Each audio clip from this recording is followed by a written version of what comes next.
YouTube family, तर तुमचं आमच्या सुषमाज किचनमध्ये खूप खूप स्वागत आहे. तर आज आपण बनवणार आहोत खारी, घरगुती खारी एकदम अस्सल मराठी चवीची कशी बनवायची. तर इथे मी 1 किलो मैदा घेतलेला आहे. त्या मैद्यामध्ये आपण 1 चमचा इतका ओवा टाकून घ्यायचा आहे. तर मी इथे ओवा टाकून घेणार आहे. तर इथे आपण चवीपुरतं मीठ टाकून घ्यायचं आहे.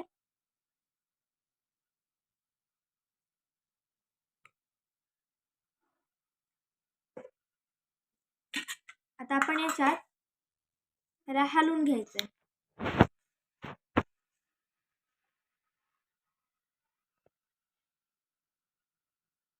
त्याला आपण छान असं मिक्स केल्याच्या नंतर तर आपण याच्यात आता ते 2 चमचे इतकं तेल टाकणार आहोत.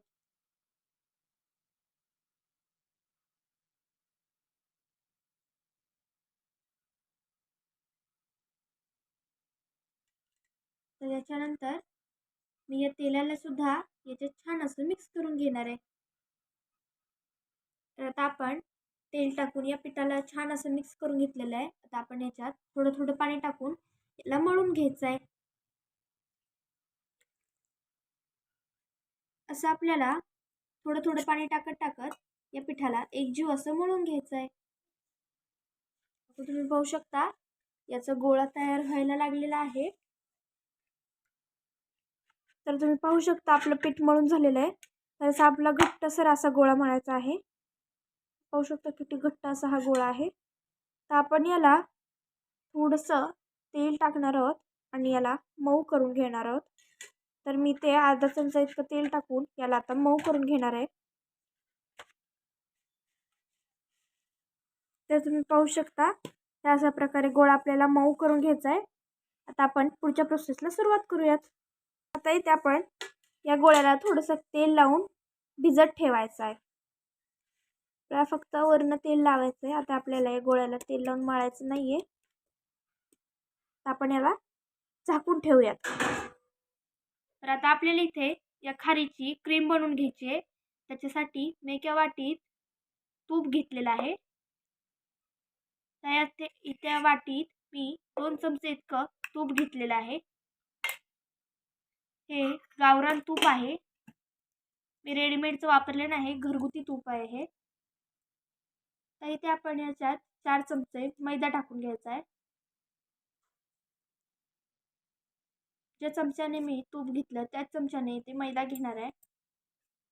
आपल्याला याला छान मिक्स करून घ्यायचं आहे. तर तुम्ही इथे पाहू शकता अशा प्रकारे आपली ही क्रीम बनवून घेतलेली आहे. तुम्हाला अशी घट्टसर अशी क्रीम बनवून घ्यायची आहे. पाहू शकता तर मी पीठ 10 मिनिटं भिजवून दिलेलं होतं. तर आपल्याला या पिठाची खारी बनवायला घ्यायची. तुम्ही पाहू शकता किती सुंदर असं हे पीठ भिजलेलं आहे. आपण याला एकदा मळून घेऊयात.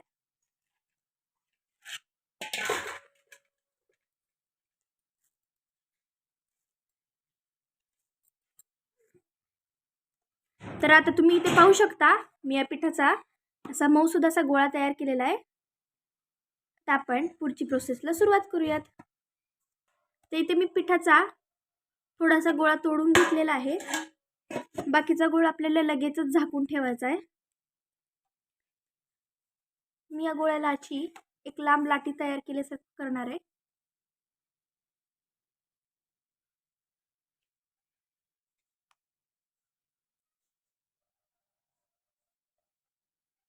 तर याचे आता मी छोटे छोटे गोळे तोडून घेणार आहे.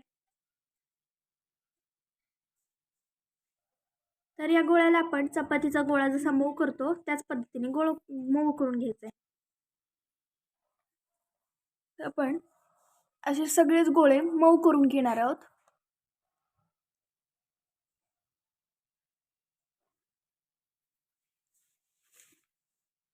आता मी ते 2 गोळे जे केलेले होते ते झाकून ठेवलेत आणि एक गोळ्याला मी मैदाचं पीठ असं लावून घेतलेलं आहे. आपण या गोळ्याला असं लाटून घ्यायचं आहे.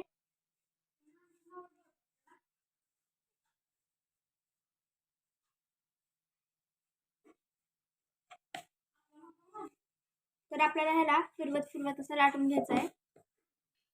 तर आपण ज्याप्रमाणे चपाती लाटतो त्याचप्रमाणे आपल्याला याला लाटून घ्यायचं आहे. तर इथे आपली ही लाटी एकदम अशी पातळसर अशी झालेली आहे. सगळीकडनं सारखी लाटून घ्यायची आहे. तर ही लाटी तुम्ही पाहू शकता अगदी चपातीसारखी मोठी अशी मी लाटून घेतलेली आहे. तर हिला मी इथे पोळपाटावर ठेवून घेतलेलं आहे. तर अशाच प्रकारे दुसरी सुद्धा लाटी अशी छान अशी लाटून घेणार आहे. तर इथे मी कढईमध्ये तेल तापायला ठेवलेलं आहे. तर तुम्ही पाहू शकता अशा पद्धतीने आपल्याला ते मी 3 चपात्यांसारखे या लाट्या लाटून घेतलेल्या आहेत. तर तुम्ही पाहू शकता किती पातळ अशा लाटून घेतलेल्या आहेत. आपण याच्यावरती जी आपण फेटून घेतलेली क्रीम जी होती ना ती लावायची आहे. तर इथे मी थोडी थोडी क्रीम याच्यावरती टाकणार आहे.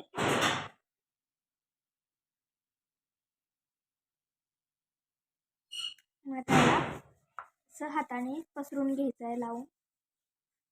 या क्रीमला आपल्याला पातळ असं पसरून घ्यायचं आहे सगळ्या चपातीवरती.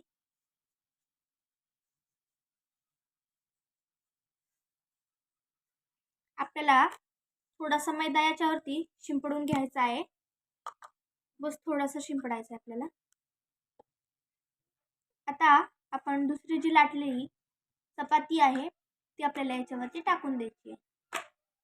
आपण याला खारी बनवण्याच्या आधी सध्या चपातीच म्हणूयात. तर इथे मी या सुद्धा चपातीवरती असंच हे क्रीम लावून घेतलेलं आहे.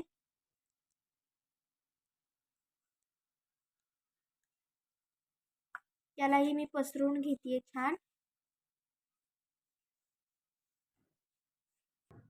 तर मी आपण चपातीवर असं हे लावून घेतलेलं आहे. आपण याच्यावर ही मैदा टाकून घेऊयात. तर मी याच्यावरती दुसरी चपाती ठेवून घेते. एकूण मी इथे 3 चपात्या ठेवलेल्या आहेत.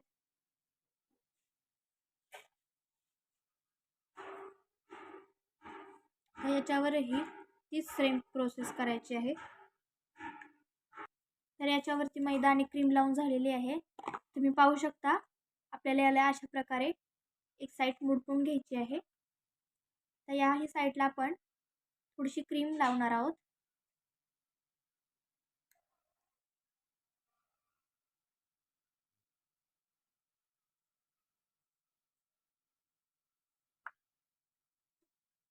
त्याच्यावरती आपल्याला मैदा टाकून घ्यायचा आहे. तर मी दुसरी साईड सुद्धा अशीच याच्यावरती मुडपून घेणार आहे.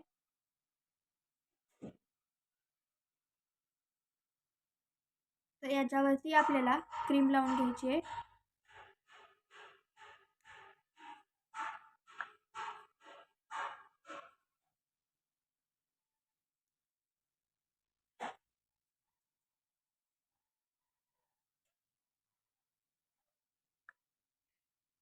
तर याला मी पुन्हा एकदा मैदा टाकून घेणार आहे. तर इथे मी ही साईड अशी मुडपून घेणार आहे. तर ह्याची दुसरी साईड सुद्धा अशीच मुडपून घेतलेली आहे आणि याला एक चौकोन असा आकार आलेला आहे. तुम्ही पाहू शकता. आपल्याला याला लाटून घ्यायचं आहे.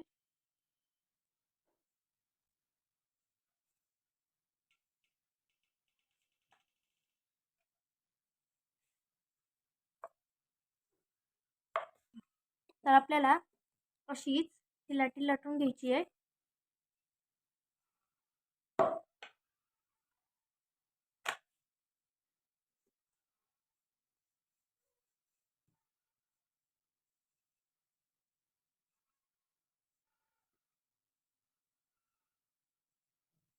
तुम्ही पाहू शकता आपण पहिल्या लाट्या थोड्याशा पातळ लाटल्या होत्या, पण ही आपल्याला थोडीशी जाड ठेवायची आहे. त्याला आपल्याला आलटी पलटी करून असं लाटून घ्यायचं आहे. तर आपली ही लाटी पूर्ण लाटून झालेली आहे. तर आपल्याला कट करायचं आहे. तुम्ही चाकूने किंवा शंकरपाळीचा कटर जो असतो त्याने कट करू शकता. अशा प्रकारचा कटर प्रत्येकाच्याच घरात उपलब्ध असतो किंवा तुम्ही चाकूने सुद्धा याला कट करू शकता. तर तुम्हाला हवी ते शेप तुम्ही देऊ शकता. तर मी अशा प्रकारे याला शेप देणार आहे. तर तुम्ही पाहू शकता मी एक साईड अशी कट करून घेतलेली आहे. तर मी दुसऱ्या बाजूनेही असं कट करून घेणार आहे.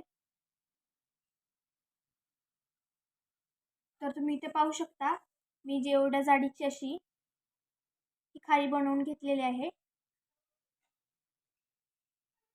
आपण खाऱ्या तळायला घेऊयात. तर तेल गरम झालेलं आहे. तर इथे तुम्ही पाहू शकता आपली खारी किती सुंदर अशी दिसते. ते सुंदर अशी जाड पण लाटून घेतलेली आहे, मस्त अशी दिसते. आपल्याला याला तेलांमध्ये या खाऱ्या सोडून याला तळून घ्यायच्या आहेत. तर आपल्याला याच्यात या खाऱ्या सोडून घ्यायच्या आहेत. तेलाच्या मधोमध या खाऱ्या सोडायच्या आहेत, साईडने सोडायच्या नाही आहेत.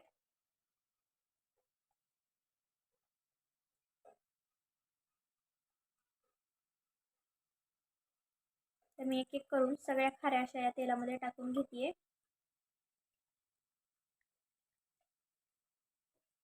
खाऱ्या थोड्या लांब लांब टाकायच्या जेणेकरून ते एकावर एक चिटकून बसत नाहीत.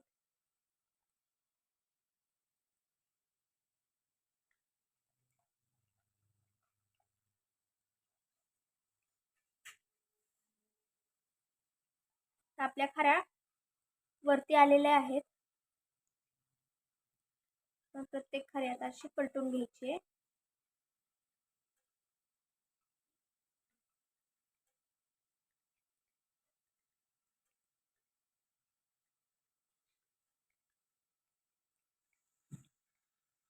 तर तुम्ही पाहू शकता या खाऱ्या कशा फुगायला लागलेल्या आहेत. तुम्ही पाहू शकता ही खारीला कशी अशी फुगायला लागली. अशा सगळ्या खाऱ्या आपल्या फुगणार आहेत. तर अशा वेगवेगळ्या लेयर आता ह्याच्या व्हायला सुरुवात झालेली आहे. आपल्याला अलटीपलटी करून आता तळत घ्यायचं आहे. आपल्याला ह्या खाऱ्या तळताना गॅस अगदीच फुल किंवा अगदीच बारीक करायचा नाही आहे. गॅस आपल्याला मीडियम ठेवायचा आहे. तुम्ही जर जास्त फुल केला तर तुमच्या खाऱ्यांमध्ये कुरकुरीतपणा येणार नाही, आणि लहान केला तर त्यांच्या लेयर अशा वेगळ्या होणार नाही. तर तुम्ही पाहू शकता या खाऱ्यांना आता गोल्डन असा कलर यायला चालू झालेला आहे. तुम्ही पाहू शकता या खाऱ्यांच्या लेयर्स कशा सुंदर अशा वेगळ्या झालेल्या आहेत. पाहू शकता किती टम्म अशा खाऱ्या फुगलेल्या आहेत. आपल्याला या खाऱ्या अजून तळलेल्या नाही आहेत. आपल्याला याला अजून थोड्या वेळ तळायचा आहे, म्हणजे याला अजून छान असा क्रिस्पीनेस येईल. तर मी असा कलर आल्याच्या नंतर या खाऱ्या काढून घेणार आहे. तुम्ही पाहू शकता किती सुंदर अशा आपल्या खाऱ्या झालेल्या आहेत. तुम्ही या खाऱ्या जर घरी एकदा ट्राय केल्या तर दुकानातल्या खाऱ्या विसरूनच जाल. त्या सुंदर अशा खाऱ्या बनतात. आपल्याला अशा या खाऱ्या साईडला काढून घ्यायच्या आहेत. माझ्याकडे सध्या बटर पेपर नव्हता म्हणून मी चाळणीवरती या काढून घेतलेल्या आहेत. म्हणजे याचं सगळं तेल वितळून जाईल.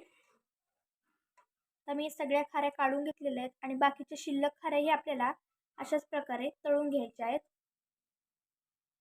तर मी इथे बाकीच्या खाऱ्याही अशाच तेलात सोडून घेतलेल्या आहेत आणि त्यांनाही याच खाऱ्यांप्रमाणे छान असा रंग येईपर्यंत क्रिस्पी होईपर्यंत तळून घ्यायचं आहे.